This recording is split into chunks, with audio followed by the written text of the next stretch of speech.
Hi, and welcome to the Good Health Podcast. I'm your host, Nicole Good, a registered nutritional therapy practitioner and functional medicine practitioner. Join me as we explore thyroid, brain, and fatigue conditions with positivity. From Hashimoto's to multiple sclerosis, chronic fatigue to adrenal dysfunction, I've got you covered. With expert advice and tips to help you take action now and inspiring real patient stories from successful individuals who refuse to let their health hold them back. Start your journey to good health today. And don't forget to come and join the conversation on Instagram at good_health. That's GOODE. Or visit my website at nicolegoodhealth.com to find out more. So in today's episode, we are answering a question that I get asked about all the time. So this is gluten and Hashimoto's. Do you really need to avoid it, and why? So today we're going to do a short deep dive into this very, very specific topic. There is more than one reason why we need to look at removing gluten from the diet in people with Hashimoto's. And actually today we're going to look at 6 different reasons why we do that. Let's jump straight in. So reason number 1 is intestinal permeability. Now, we've done a whole episode on gluten and intestinal permeability and the impacts of that. So we will link that episode in the show notes below this one. So if you want to go and have a listen to that, you can do.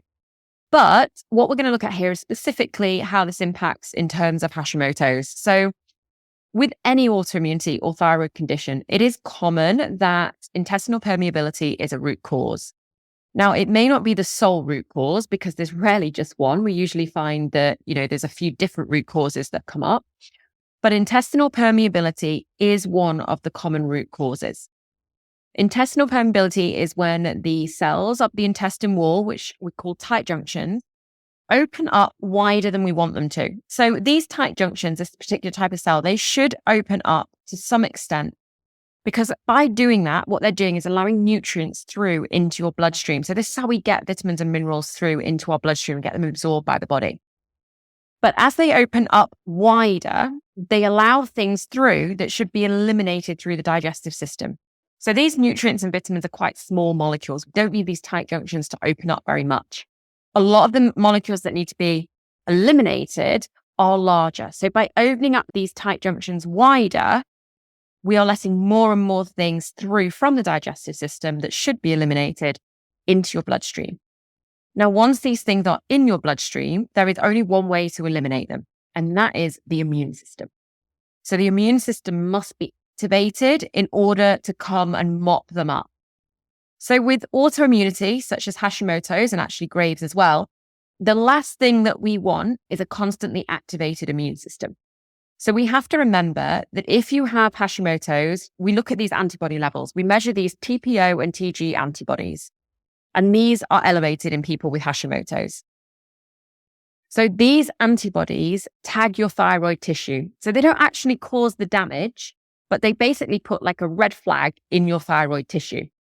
Your immune system that is then doing the rounds sees these flags and thinks that that tissue is foreign or dangerous and needs to be eliminated. So your tissue gets damaged. If you have Hashimoto's, you have these antibodies that are flagging this tissue. If you have things in the body like intestinal permeability that is activating your immune system and causing it to run in overdrive, more of these flagged tissues are going to be found and destroyed, leaving you with more permanent thyroid damage. So that's reason number 1. Okay, so to the second reason, we also don't want an overactive immune system because it causes inflammation in the body. And this overactive immune system and inflammation can actually act as a trigger for autoimmunity itself. So we know that once you have one autoimmune disease, you commonly develop more. And any inflammation in the body or overactivity of that immune system could act as a trigger for another autoimmune disease other than the Hashimoto's that you've already got. So the third reason is, again, we don't want this overactive immune system because it causes this increase in inflammation in the body. And this can actually take away from energy production. So we know that with Hashimoto's, fatigue is a problem. Having this overactivated immune system uses a lot of energy and can actually it can take away from energy production. So it can leave you more fatigued.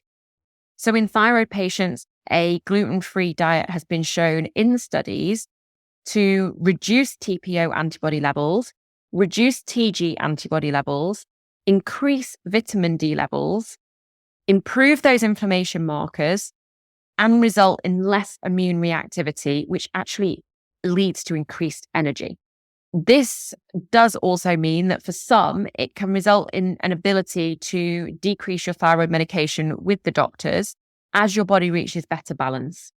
Reason number 4, moving away from this sort of inflammation and overactive immune picture, we actually today don't eat the same wheat that previous generations harvested. So you're not eating the gluten that your grandparents ate. And a lot of people ask, why did our ancestors, why did our grandparents, we don't have to go very far back, why did they not have a problem with gluten? Because, many didn't. It's because we're actually now consuming this sort of hybrid grain that they have created to be drought resistant, bug resistant, and faster growing because they want to make more money. So these hybrid grains have a new protein structure that is not found in the original wheat plants. It's slightly different. And these new proteins are part of the problem because this is part of the problem that has led to this increased system inflammation and intolerance of gluten. And this all ties in with molecular mimicry, which is reason number 5. So let's look at molecular mimicry. Gluten has a similar protein structure to the thyroid tissue, and gluten can therefore result in the immune system attacking the thyroid gland. So every time your body is exposed to a dangerous invader from outside, your immune system memorizes its structure, specifically this protein structure.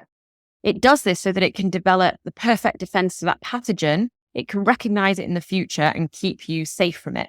But the immune system's recognition system isn't perfect. So as long as this molecule structure, these protein sequences are similar enough, the immune system can be fooled into attacking what looks like, lookalike molecules that are actually your body's own tissue. And that can be a cause of autoimmune disease. So unfortunately for the thyroid, gluten particularly has this similarity to thyroid tissue. And these new hybrid strains of the wheat have got an even more similar protein structure to the ancient grains that our ancestors used to eat. And this is actually a reason why some people find when they go to places like Italy, they don't get as many symptoms, as much of an impact from eating gluten, things like pasta over there as they do here, because generally over there, they're still using the ancient grains. So that can sometimes be a reason why people notice a difference in different countries. So that's reason number 5. Reason number 6 is that the vast majority of Hashimoto's patients have been found to have at least one of the HLA-DQ genes. Now, these are the genes that cause celiac. So this doesn't necessarily mean that everybody with Hashimoto's will have celiac. They are common that they do come together, but it doesn't necessarily mean you will have celiac. But you could have one of these genes, one of these HLA-DQ genes. And that would mean that you're not celiac, but you are at least gluten sensitive. And this is very, very common in people with Hashimoto's. So people with Hashimoto's commonly fall somewhere on the spectrum of being at least gluten sensitive and at worst celiac. If celiac, you're going to see obviously a huge improvement from removing gluten. That has to be done. But even if you are just sensitive to gluten, you're going to get reduced inflammation in the body. And that sort of decrease of eating gluten is going to be really, really key. So as you can see, there's multiple reasons why we remove gluten from the diet in people with Hashimoto's. If removing gluten is something that you're really keen to do, you can access my gluten and dairy-free nutrition plan. This gives you a meal plan. It gives you shopping lists. It gives you recipes to help you get gluten-free with ease. And you'll still be able to enjoy really delicious meals and nourishing food. We'll link the plan below this episode in the show notes so that you can access it really easily. And I will be back next week with another great guest on the Good Health Podcast. I hope you'll join me then. I hope you enjoyed this episode of the Good Health Podcast. Do share the episode with anyone who you think it may benefit or who may enjoy it, and help me spread the word by rating the episode or leaving a review.